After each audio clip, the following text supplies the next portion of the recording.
आजचा टॉपिक आहे महाराष्ट्राची नदी प्रणाली. ठीक आहे. नद्यांचे दोन प्रकार आहेत, कोकणातल्या नद्या आणि पठारातील नद्या. सर्वप्रथम कोकणातल्या नद्या बघू. कोकणातल्या नद्या ह्या पश्चिम वाहिनी आणि अरबी समुद्रास मिळतात. दमणगंगा, सूर्या, वैतरणा, तानसा, उल्हास, सावित्री, वशिष्ठी, काळ, कुंडलिका, तेरेखोल आणि शास्त्री. ठीक आहे. आता पठारातल्या नद्या ह्या तीन प्रकारच्या आहेत. पूर्ववाहिनी नद्या, पूर्ववाहिनी, दक्षिण वाहिनी आणि पश्चिम वाहिनी नद्या आहेत. ठीक आहे.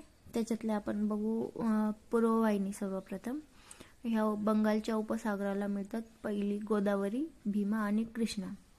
आता दक्षिण वाहिनीमध्ये ह्या वर्धा आणि वैनगंगा गोदावरीत जाऊन मिळतात, पण या दक्षिण वाहिनी नद्या आहेत. आणि पश्चिम वाहिनी नद्या अरबी समुद्रास मिळतात, त्यात नर्मदा आणि तापी.